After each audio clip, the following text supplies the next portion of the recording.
Bonsoir. L'économie togolaise repose essentiellement ou en majorité sur le secteur agricole. Et justement, pour permettre aux producteurs et aux acteurs du monde agricole de mieux se préparer pour produire plus et mieux, de temps en temps, l'Agence nationale de la météorologie publie des prévisions en ce qui concerne les saisons pluvieuses. Et justement, cette semaine encore, des prévisions ont été publiées et permettant ainsi aux producteurs de savoir à quoi s'en tenir en ce qui concerne ce que l'on nomme la petite saison pluvieuse. Et justement, ce soir, nous allons décortiquer ensemble ces prévisions, savoir ce qui attend les producteurs pour cette saison qui démarre en septembre, le mois de septembre arrivant très bientôt. Et pour nous en parler, justement, nous sommes sur ce plateau avec le directeur général de Météo Togo, Dr Latifou Issao. Monsieur le directeur général, bonsoir. Bonsoir Anita, bonsoir les téléspectateurs et téléspectatrices de la TVT.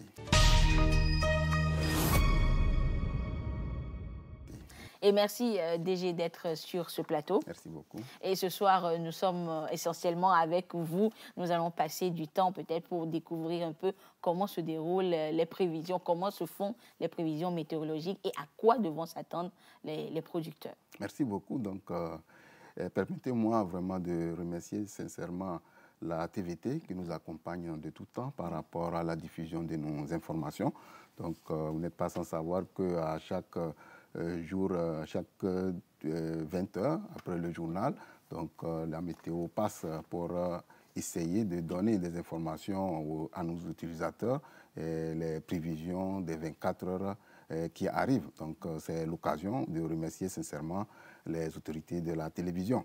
Donc pour revenir un peu à votre question, il faut le rappeler qu'à chaque année, au niveau de notre pays, le Togo, nous élaborons les prévisions saisonnières. Donc, il y a 3 grandes prévisions saisonnières que nous élaborons. Donc, la première saison, la première prévision saisonnière, c'est la période qui couvre mars jusqu'à juillet, mi-juillet, donc qui concerne la zone sud-Togo, située entre la 8e latitude nord aux environs de Blita jusqu'à la côte.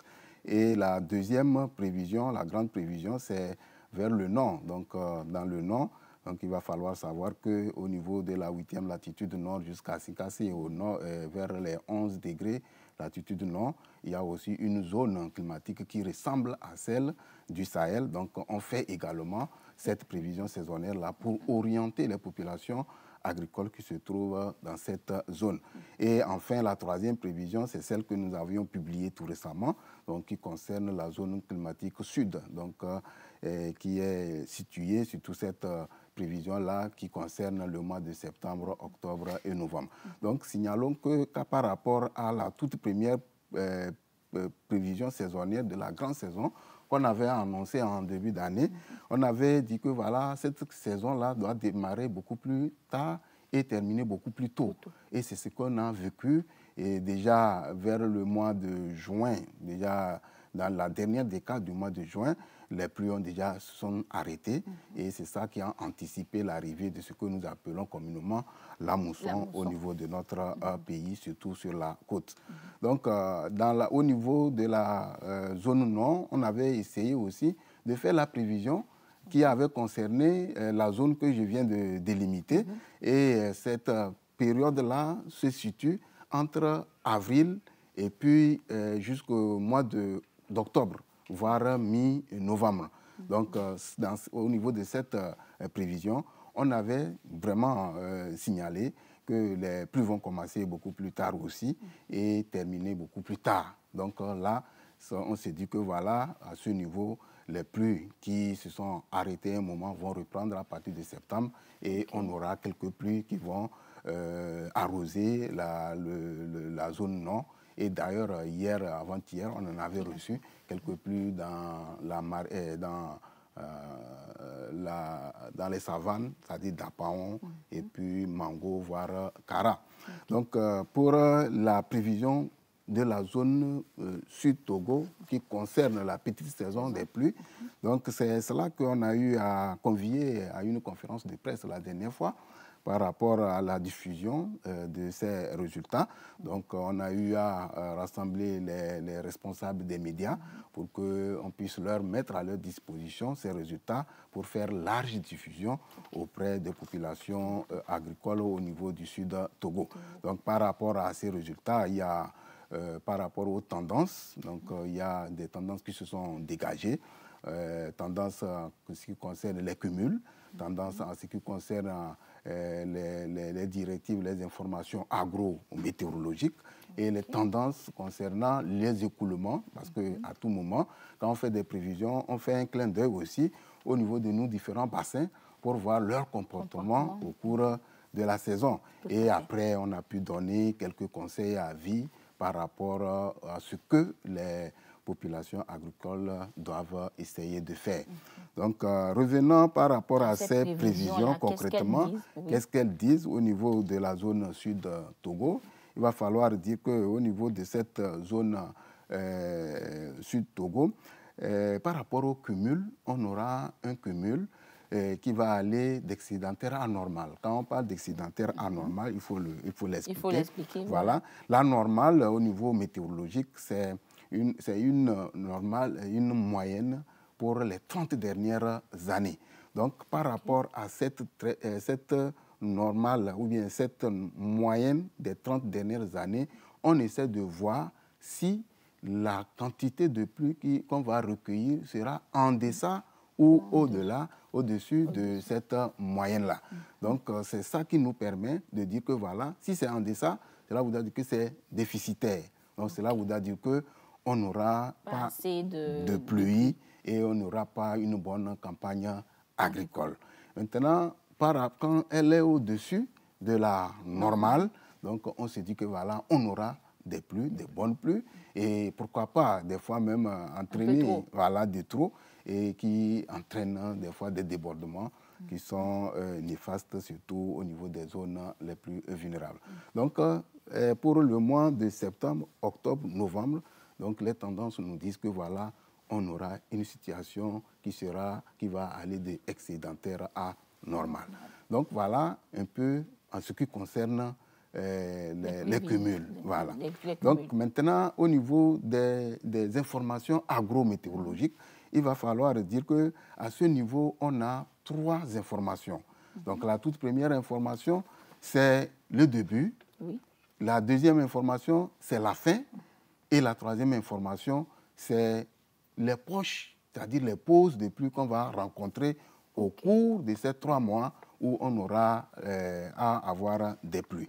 Donc c'est dans ce sens-là qu'au niveau de la zone sud-Togo, donc les tendances ont montré que la saison va démarrer un peu plus tard et terminer beaucoup plus tard aussi. Voilà. Donc la saison va démarrer tard et terminer tard. Voilà, terminer tard. Donc cela voudra dire qu'on aura une saison qui va avoir aussi des pauses plus longues, anormales. Donc les pauses, cela voudra dire que la saison va démarrer et maintenant il y a des poches de sécheresse, c'est-à-dire il y a des arrêts de pluie. Ce sera un peu comme si la saison est finie, mais elle n'est pas encore finie. Voilà, et ça reprend. Ça va reprendre. Voilà. Et ça ne permet pas à l'agriculteur de bien avoir un rendement, un rendement optimal. Donc, on donne ces informations-là pour permettre à ces agriculteurs-là de pouvoir choisir la variété ou bien la spéculation qui doit permettre à avoir un rendement beaucoup plus élevé et surtout des spéculations qui résistent à ce que nous appelons à l'absence de l'eau ou bien au stress hydrique. Donc c'est dans ce sens-là qu'on a pu donner ces informations-là au niveau agro-météorologique. Donc j'ai déjà parlé aussi de ce que nous appelons les pauses qui peuvent avoir lieu en début de la saison ou bien en fin de la saison. Donc, en début de la saison, quels sont les impacts pour l'agriculteur? C'est que ça ne permet pas à l'agriculteur de démarrer le plus rapidement possible sa semence. Et certains sont obligés de faire les ressemis. Et c'est ça qui pose énormément de soucis. À la fin, vous allez pouvoir voir que peut-être la plante est à sa phase de maturation et la pluie s'arrête. Voilà. Et ça entraîne aussi des conséquences néfastes. C'est pourquoi ces informations agro-météorologiques sont tellement importantes au monde agricole.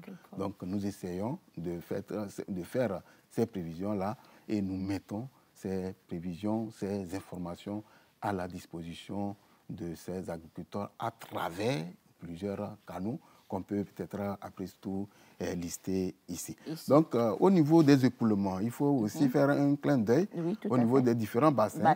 Parce qu'au niveau de ces bassins-là, la plupart du temps, il y a ce que nous appelons les débordements qui sont à la base des inondations qui endeuillent aussi les populations agricoles. Les populations riveraines. Voilà, des fois, ça ravage les cultures qui sont à bord. Donc, il va falloir dire que, voilà, à ce niveau-là, la tendance nous montre qu'au niveau de ces trois différents bassins, donc le bassin du fleuve Oti, c'est-à-dire Oti dans le nord, le bassin du Mono et le bassin situé au niveau du lac Togo, nous allons enregistrer un écoulement qui ira d'excédentaire à normal.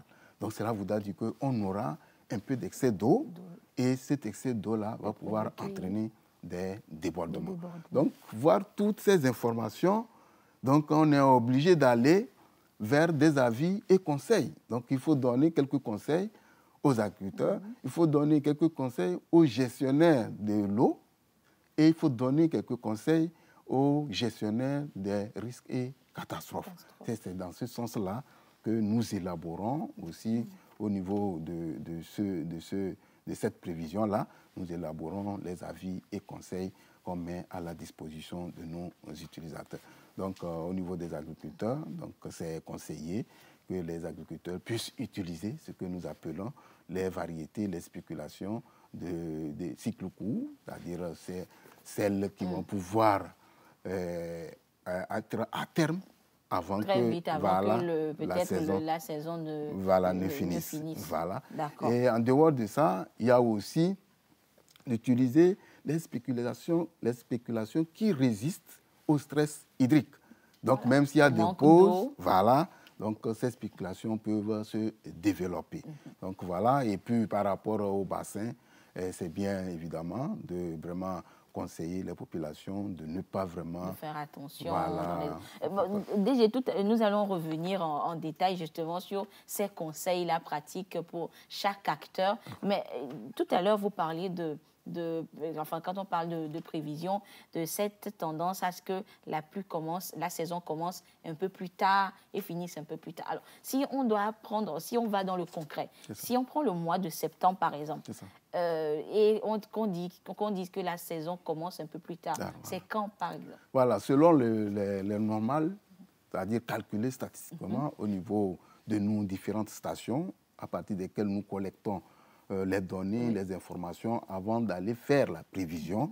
Donc, au niveau de la zone sud-Togo, pour la petite saison des pluies, celle démarre beaucoup plus tôt. C'est ça que nous appelons le démarrage précoce. Si elle démarre de beaucoup plus tôt, c'est déjà en mi-août. Quand elle démarre en mi-août, cela voudrait dire qu'elle a démarré tôt. Donc, voilà.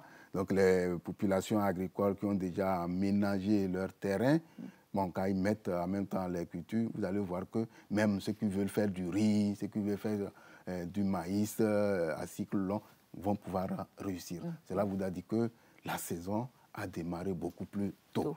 Donc, si on va jusqu'à début septembre, on rentre déjà dans la phase tardive.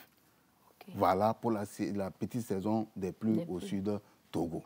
Donc, voilà en début. Maintenant, enfin, quand on dit ça finit plus tard? Ça finit plus tard, cela voudrait dire qu'au niveau du Sud-Togo, on peut aller même jusqu'à fin novembre.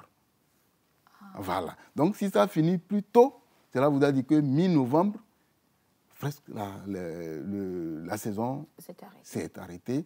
Donc, l'eau qui est stocké dans le sol pour permettre à la plante de pouvoir se développer ne sera pas vraiment conséquente pour que la plante puisse atteindre sa maturité. Donc voilà un peu. Donc toutes ces moyennes-là sont là et des fois on diffuse ces moyennes pour que les spécialistes qui veulent utiliser cela pour leur propre recherche regardent et puis essaient d'en faire bon usage. Voilà. Voilà. Alors, déjà, dites-nous, est-ce qu'il peut arriver que, bon, ce sont des prévisions, mais qu'on fasse ces prévisions, qu'on dise que la saison va commencer tard, va finir tard, et que, bon, comme c'est la nature, malheureusement, ces prévisions-là ne soient pas exactes. Est-ce que cela arrive? Oui, cela arrive, parce que quand on parle de prévisions, c'est des informations, c'est des données, des analyses probabilistiques. Donc, cela vous dit qu'il ne faut pas vous attendre à des résultats à 100%. Ce soit fixe, voilà, à 100%. Mais tout compte fait, depuis quelques années, il y a de cela 4 ans, tout ce que nous faisons par rapport aux prévisions, on suit de près et on constate que ça arrive à tomber. Donc, si nous prenons l'exemple de la grande saison des pluies, dans le sud Togo, que nous avions publié les prévisions en début d'année, on avait bien dit que la saison va démarrer beaucoup plus tard et finir beaucoup plus tôt. Et c'est ce qui est arrivé. Mais malheureusement, la finition plus tôt a empiété, a entraîné ce que nous appelons des conséquences un peu plus néfastes pour les agriculteurs qui n'avaient pas utilisé cette information-là. Parce qu'ils se sont dit que ça peut changer, donc il ne faut pas trop se fier aux prévisions. Alors que de nos retours, c'est-à-dire les feedbacks que nous recevons, les agriculteurs, surtout dans le sud ici, qui ont utilisé l'information météorologique, ont pu avoir des rendements beaucoup plus optimaux. Donc voilà un peu ce que nous allons pouvoir prendre en compte les informations météorologiques. Par rapport à la précocité de l'arrêt de cette saison pluvieuse, c'est ce que nous avions constaté, nous tous ici. Donc déjà, fin juin, la saison s'était déjà arrêtée au niveau de Lomé. Donc vous devrez constater que dans la dernière décade du mois de juin, nous avions déjà commencé par sentir ce que nous appelons la mousson. Donc la mousson, que nous connaissons très bien depuis fort longtemps dans notre curricula de formation, on nous parle de l'anomalie climatique du Sud Togo. Voilà, c'est un des facteurs. Donc ça s'est anticipé et cette mousson-là s'est renforcée grâce à certains paramètres que peut-être, si vous voulez, on va pouvoir expliquer ici pour pouvoir montrer comment que cette répercussion-là a entraîné de l'insuffisance de pluie dans le nord Togo où les populations agricoles ont eu du mal à faire leurs activités. Tout à fait. Et on va justement évoquer le monde agricole du Nord Togo tout à l'heure durant cette émission. Mais DG, ces prévisions-là, est-ce qu'elles sont les prévisions que vous venez de publier cette semaine, est-ce qu'elles sont normales ou elles ont subi peut-être les affres des changements climatiques et donc ce n'est pas la même chose que par le passé? Oui, il faut le dire le plus souvent. Il y a des termes qu'il faut toujours faire une grande différence. On parle toujours de la variabilité climatique et du changement climatique. Donc, quand on parle de la variabilité climatique, c'est la fluctuation que nous observons d'une année à une autre. Donc, l'année passée, si vous remarquez très bien, l'année passée, le mois de juillet a même été beaucoup plus pluvieux que le mois de juin. Oui.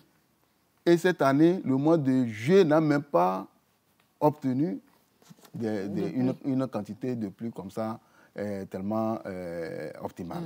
Donc, cela voudrait dire que d'une année à une autre, il y a les paramètres qui varient. Et quand ces paramètres varient là, ça empiète maintenant sur les prévisions, ça empiète maintenant sur les activités des populations. Donc là, on parle de variabilité climatique. Donc, cette variabilité climatique qui vient chaque année est maintenant amplifiée, accentuée par ce que nous appelons les changements climatiques. Parce que les changements climatiques, c'est une modification à long terme et d'un paramètre, d'une manière significative, il va falloir le relever. Parce que si le mot significatif ne vient pas là, cela voudra dire qu'une modification simple là ne peut pas entrer dans l'explication de ce que nous appelons les changements climatiques. Donc maintenant, ces changements climatiques-là viennent accentuer cette variabilité. Cela voudra dire que ça devient de plus en plus récurrent. Oui. Donc d'une année à une autre, la saison devient elle est chamboulée carrément, on ne se retrouve même plus. On ne se retrouve même plus. Et c'est le rôle même des changements climatiques qui viennent faire une répercussion sur la variabilité climatique. Donc, quand on corrige maintenant le chapeau, donc là, cela vous dire qu'on va pouvoir corriger ce qui est en dessous. Donc, c'est pourquoi le monde entier, dans chaque pays, on essaie de mettre ce que nous appelons les stratégies pour pouvoir atténuer les changements climatiques pour que la variabilité soit beaucoup plus atténuée. Donc c'est dans ce sens-là qu'il y a ces deux mots-là et qui se suivent toujours, et ces deux termes qui se suivent toujours et qui n'ont pas les mêmes significations. Donc voilà un peu... parce que nous, dès que ça chamboule un peu, on se dit « Ah, ce sont les changements climatiques ». Voilà. Donc, mais techniquement, on parle de variabilité. Voilà, donc il y a ces changements-là, il y a cette situation-là qu'il faut vraiment comprendre. Donc, par rapport au changement climatique, comme on le dit, donc, pour aller à sa réduction, il va falloir mettre en place beaucoup de stratégies. Et on a deux formes de stratégies souvent qu'on essaie de mettre, c'est-à-dire l'atténuation et l'adaptation. Donc, au niveau de l'atténuation, il va falloir toujours parler de tout moyen, toute mesure que vous allez pouvoir mettre en place pour pouvoir séquestrer au maximum le gaz carbonique. Parce que c'est le gaz carbonique et d'autres gaz à effet de serre qui sont les causes même du changement climatique. Donc, au niveau planétaire, des mesures sont en train d'être prises. C'est pourquoi à tout moment, on parle des COP. Donc, au niveau national, des mesures aussi sont en train d'être prises au niveau étatique, au niveau du ministère de l'Environnement, pour pouvoir réduire ces changements, les effets de ces changements climatiques. Sinon, prenons l'adaptation, voilà, c'est toute mesure que vous allez pouvoir prendre pour pouvoir vous parer de ces aléas. Parce que l'aléa est naturel. On ne peut jamais l'éviter. Mais ça va survenir. Voilà. Mais on peut quand même prendre des mesures pour pouvoir réduire au maximum les conséquences. Et je crois que c'est ce que on se dit peut-être que, bon, réduire, peut-être qu'on n'y arrive pas vite, mais on peut s'adapter vite. On peut s'adapter vite en ayant des moyens pour mettre en place les stratégies d'adaptation. Donc c'est pourquoi, au niveau de l'adaptation, il va falloir que les pays aient des moyens pour pouvoir trouver des stratégies et des mesures pour pouvoir vraiment s'adapter, soit aux inondations, soit aux sécheresses dont on est en train de dire au niveau du Grand Nord. S'il y avait des mesures d'adaptation, on allait pouvoir juguler vraiment un tant soit peu l'insuffisance de la quantité de pluie qui a menacé certaines cultures au niveau du Nord. De la zone Nord. Alors. Et justement, DG, parlons du Nord, parce que lorsque vous avez fait la prévision, vous avez parlé du Sud. Voilà. Bon, donc le Nord n'est pas concerné. Bon, le Nord est concerné par rapport au cumul pluviométrique.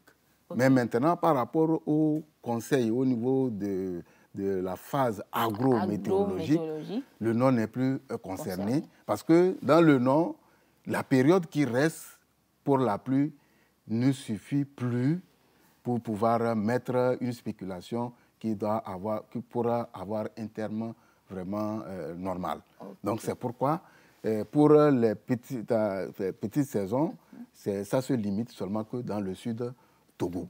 Parce qu'actuellement, ce que nous appelons les vents humides, qui se matérialisent toujours par leurs limites avec les vents secs, qu'on appelle le plus souvent harmattan, et qui constituent la ligne imaginaire là, qu'on appelle le plus souvent le FIT, le front intertropical. Ce front est actuellement sur les pays du Sahel. C'est encore est élevé.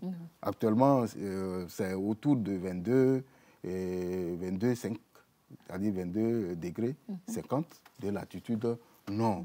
Donc cela voudrait dire que ce FIT-là, ce front intertropical, n'a pas commencé par redescendre.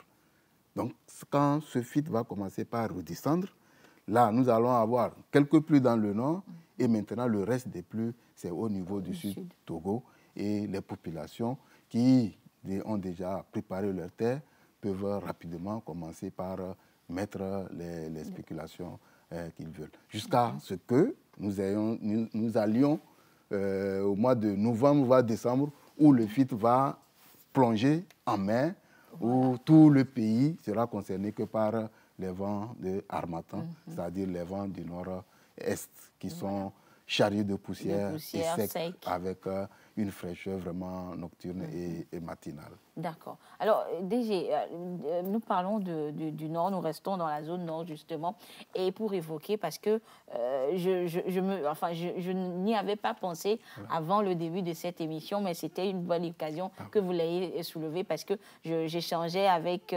disons, une parente du nord, et qui parlait malheureusement de les productions qui n'ont pas été bonnes pour la zone nord, et parlant des tubercules, on disait qu'il y a eu une fête des ignames, malheureusement même sans ignames, parce que la saison n'a pas été bonne. Alors, qu'est-ce qui a expliqué ce phénomène-là?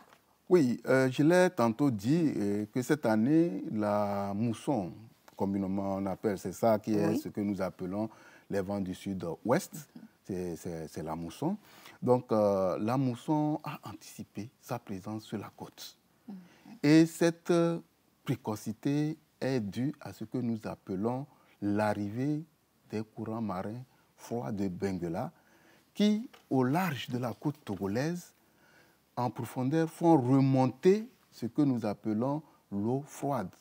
Donc l'eau froide à la surface de la mer entraîne ce que nous appelons une situation antipluviogène.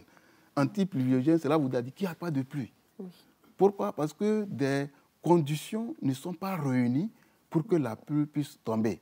Pourquoi? Parce qu'à la surface de la mer, la température est tellement fraîche. Il n'y a pas ce que nous appelons l'évaporation. D'autant qu'il n'y a pas l'évaporation, il n'y a pas ce que nous appelons condensation. Quand il n'y a pas condensation, pas de formation de nuages, pas de pluie. Donc, à cette situation, le renforcement de l'anticyclone situé au large de la Namibie, qui est à la base de ces courants marins froids, cette année, s'est encore renforcé de plus. Et c'est ça qui a fait à ce que la mousson a été tellement épaisse, et cette mousson a couvert presque l'ensemble de notre pays, déjà en mois d'août. Moi-même, j'ai dit déjà en mois d'août, déjà en mois de juillet. Donc, ce qui est anormal. Ce qui est anormal. Si vous remarquez très bien, cette année, au niveau des luttes, voilà, il n'y a pas eu ces petites pluies-là. Les pluies qu'on rencontrait souvent de temps en temps. Souvent, voilà. Donc, cette situation a entraîné les vents humides jusqu'au pays du Sahel.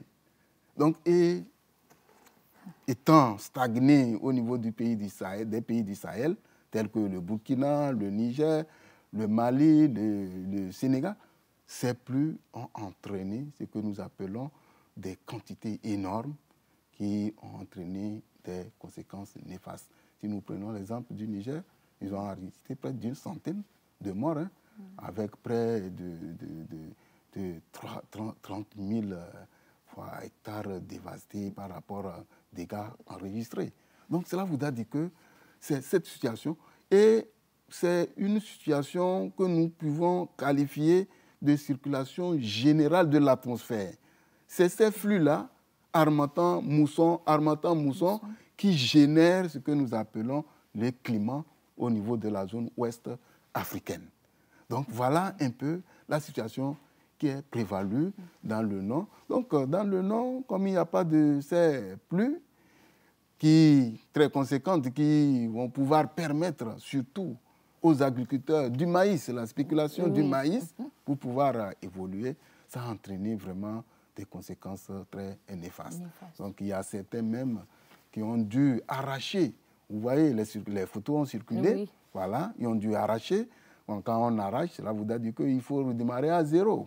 Donc, redémarrer à zéro par rapport au timing, par rapport au retour du fit qui va maintenant, qui ne va pas beaucoup stagner dans la zone. Donc, cela voudrait dire que ce n'est pas vraiment évident qu'on puisse encore remettre cette spéculation du maïs pour avoir de bons rendements. C'est pourquoi au niveau des conseils et avis, on a pu, avec nos collègues de l'agriculture, c'est-à-dire ITRA et ICAT, on a pu donner quelques conseils par rapport. Parce qu'il faut le rappeler, quand nous faisons ces prévisions, après chaque prévision, nous faisons ce que nous appelons la validation nationale.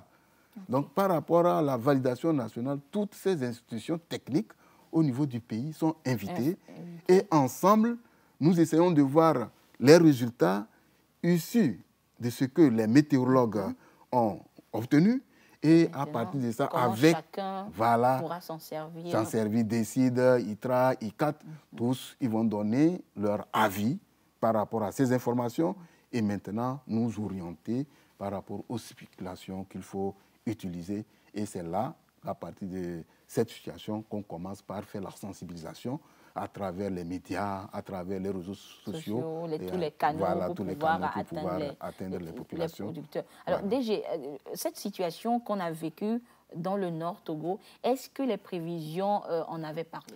Les prévisions en avaient parlé en mettant l'accent sur les poches de sécheresse. On avait dit que voilà, en début de la saison, on aura des poches de sécheresse qui seront longues à normales. Donc, il faut prendre des dispositions. Il faut prendre des dispositions pour pouvoir... Donc, voilà, quand on parle de poches de sécheresse, cela vous a dit que ce sont des pauses de pluie, c'est l'absence de pluie. Mais là où la météo actuellement est limitée, c'est de pouvoir donner exactement de quelle période à quelle période ça doit se faire. Et on vient maintenant, à travers les analyses et tout, on vient maintenant, pour pallier à cette situation, on a intégré encore un bulletin que nous appelons le bulletin intra-saisonnier. Donc ce bulletin intra-saisonnier essaie de donner une idée pour seulement que 2 semaines, 1 mois. C'est-à-dire durant la saison. Durant la saison. Et ce bulletin, à chaque temps, est mis à jour chaque semaine. Donc, chaque mardi, il y a ce que nous appelons un briefing qui réunit l'ensemble des experts de la sous-région en matière de météorologie. Donc, les Nigériens, les choses burkinabés, les Béninois, les Togolais, et supervisés par Météo France. Et nous essayons de voir quelle serait la tendance dans les 2 semaines qui arrivent, dans les 1 mois qui arrive, et on arrive à donner ces informations. C'est dans ce bulletin-là qu'on est en train de voir comment pallier cette insuffisance-là pour pouvoir donner d'une manière exacte, ou dire que cette semaine sera humide, donc, mais cette semaine sera sèche. Donc, prenez vos dispositions, messieurs les agriculteurs qui sont... Voilà. Alors, DG, quand on voit la situation qui se présente, on comprend que peut-être quelque part, les producteurs n'ont pas eu l'information ou ne se sont pas informés assez. Alors, d'où vient peut-être le couac? Est-ce que c'est, disons que les acteurs du monde agricole qui n'ont pas su passer l'information ou il y a eu des insuffisances au niveau de Météo Togo pour pouvoir distiller les informations? Voilà, merci beaucoup pour cette question. Voilà, vous voyez actuellement, ce n'est pas vous qui nous avez invités sur ce plateau. Donc, c'est très difficile de pouvoir demander ou bien de pouvoir... chercher à avoir une occasion pour faire. Ça dépend de la sensibilisation que nous arrivons à faire. Donc, par rapport à nos moyens, les sensibilisations que nous arrivons à faire sont tellement limitées. Donc, en fait, à chaque début ou bien à chaque bulletin de prévision saisonnière, on doit, dans la zone, faire large diffusion. Large diffusion à travers quoi? À travers les ateliers, à travers les émissions sur les radios rurales, à travers les émissions au niveau télé, à travers tout cela, sur les plateformes, on doit faire large diffusion.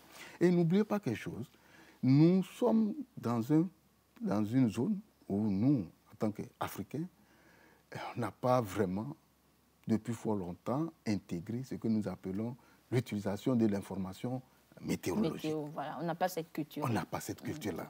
Donc, quand tu vas parler maintenant à un agriculteur, voilà, qu'il y a une information qu'il va... Il va te dire que non, nos parents faisaient l'agriculture qu'à partir de... Ils regardaient un peu le temps et puis ils savaient à peu près... Et ils ont raison, parce que nous, on a vécu avec nos parents. Vous sortez un matin, le papa sort, il regarde.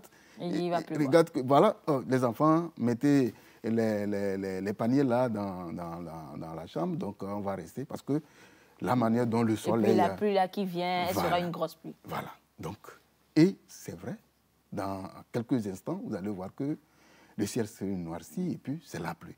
Donc, il y a cette connaissance endogène-là que la connaissance scientifique est en train d'intégrer.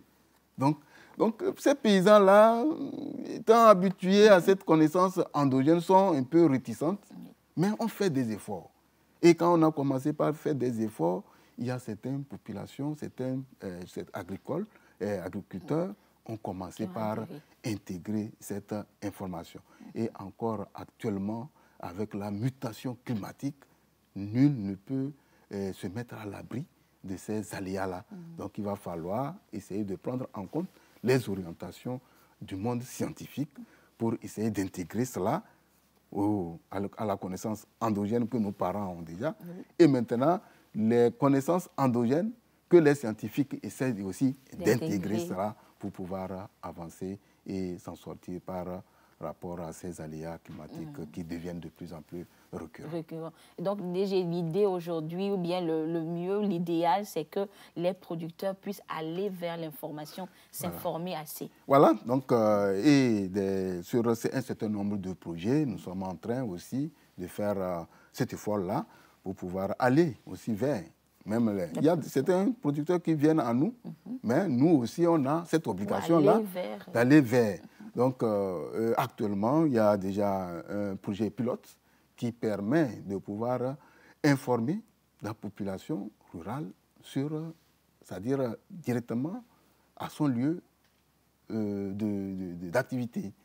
Donc, on a développé une application mobile qui permet de pouvoir envoyer d'abord des SMS en français et des messages vocaux en langue locale. Donc, c'est un projet pilote. Donc, nous sommes en train d'expérimenter. On verra si ce projet pilote a réussi.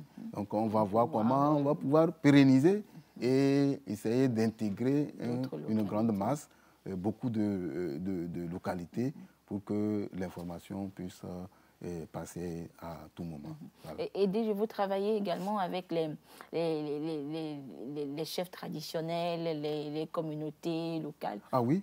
Donc, pour ces collectivités, nous essayons à travers les radios rurales. Donc, on a une plateforme sur laquelle près de 211 radios rurales sont intégrées.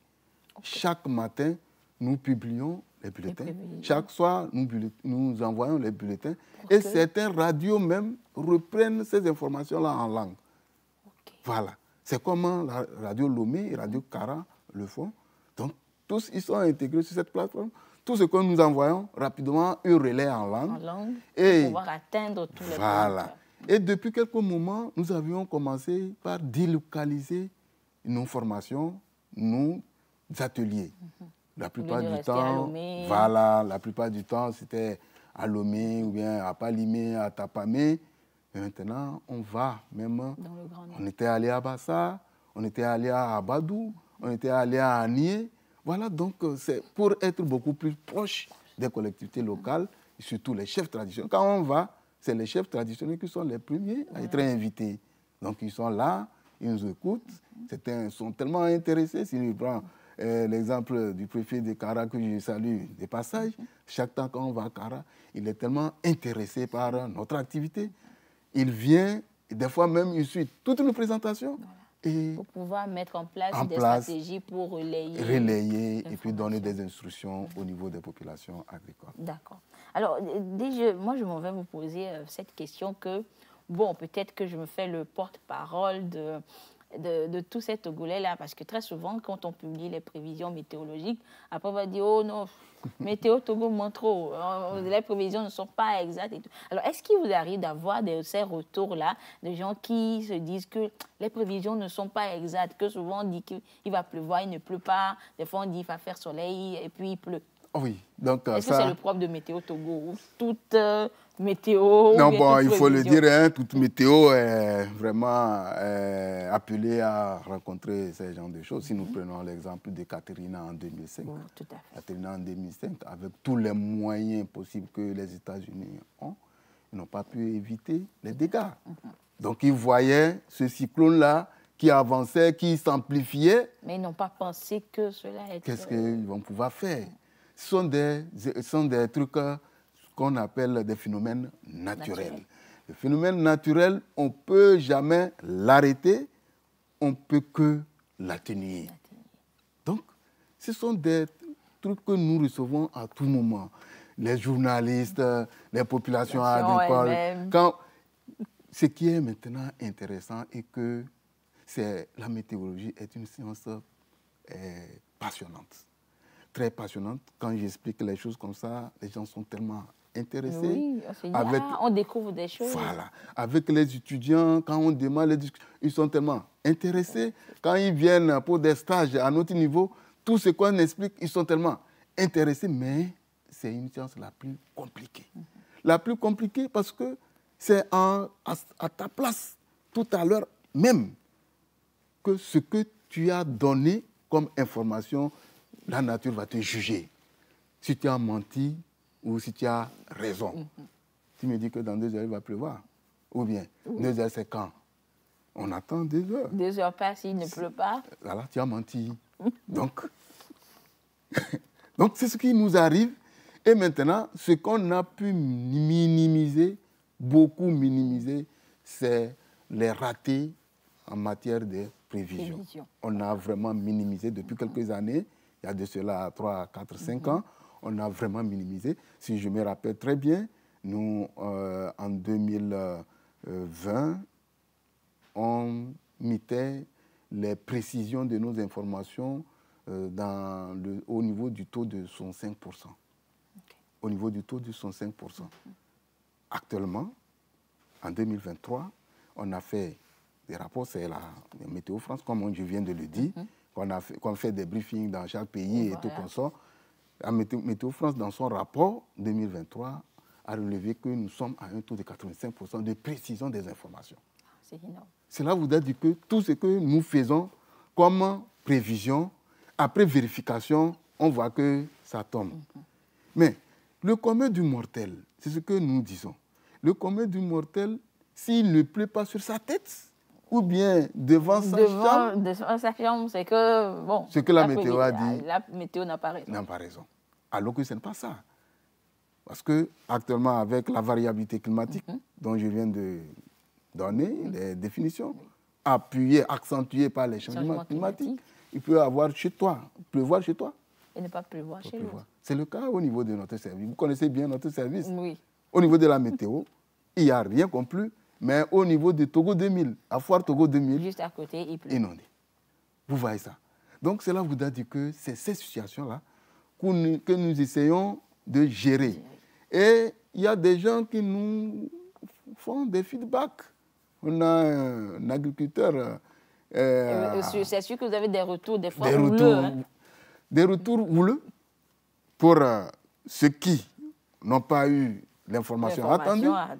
Mais des retours tellement appréciables par ceux qui ont déjà essayé. Et qui n'ont pas été voilà. Donc, on a un agriculteur, chaque temps qu'on va à Kara, c'est lui qui arrive. Et même la dernière fois, il nous a appelé. Quand les gens crient qu'ils n'ont pas... Il nous a envoyé des tubercules. On voit vraiment, c'est des tubercules. Cela veut dire qu'il a mis en pratique les prévisions. Donc, c'est cette sensibilisation-là que nous sommes en train de faire auprès des agriculteurs, pour pouvoir leur permettre d'utiliser l'information météorologique. Actuellement, dans matière de la mutation du climat, c'est ce que nous disons toujours, l'information météorologique entre dans les stratégies d'adaptation aux aléas climatiques et devient un intrant pour les agriculteurs. C'est de ça qu'il faut savoir. Quand on parle d'intrant, cela voudrait dire que quand tu fais ton projet d'agriculture, il faut inclure l'information météorologique. Comme tu inclus l'achat de l'engrais. L'engrais, ça me coûte combien? 200 millions. L'information météorologique doit me coûter combien? Tu mets ça. Donc, en mettant ça, cela voudrait dire que tu dois chercher à aller vers cette information-là.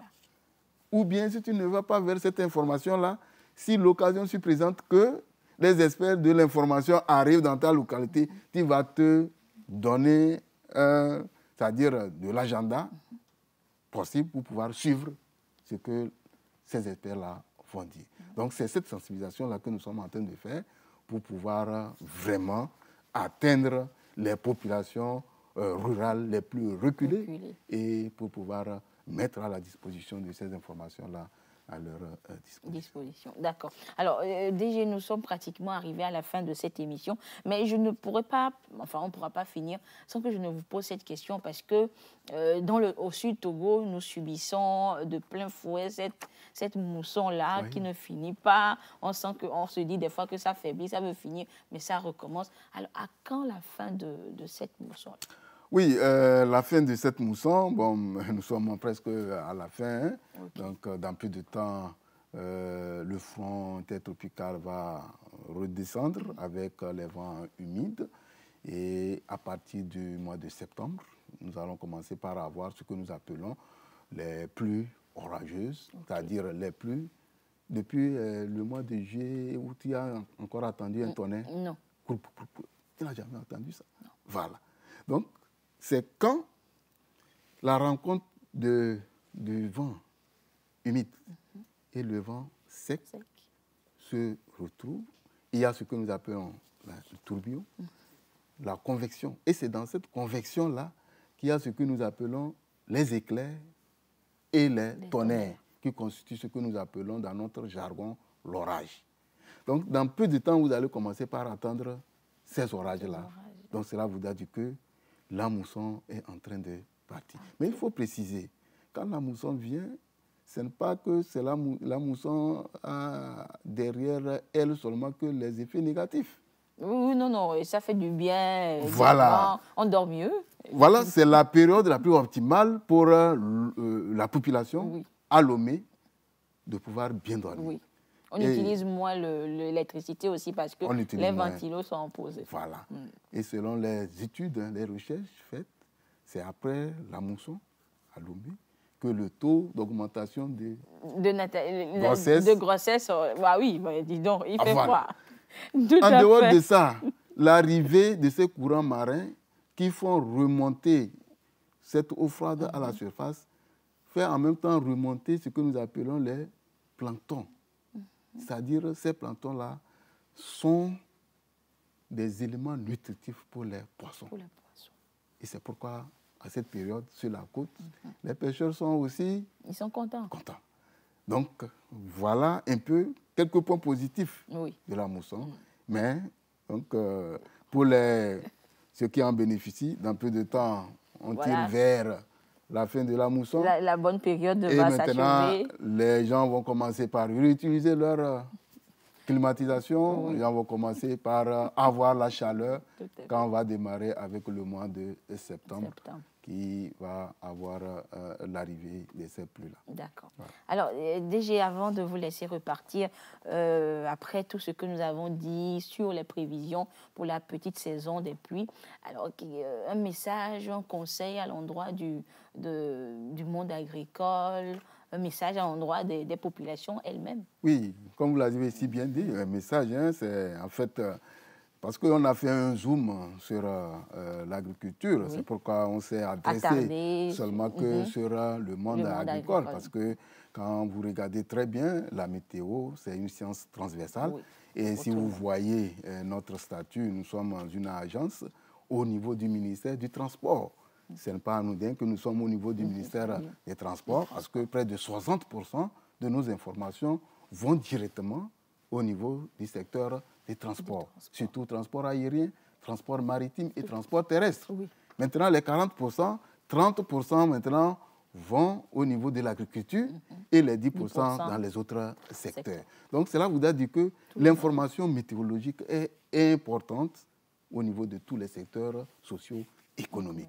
Donc, ce que nous allons pouvoir inviter, et peut-être le dernier mot, ça, inviter, c'est que tout un chacun puisse intégrer dans son quotidien, dans ses activités, l'utilisation de l'information météorologique.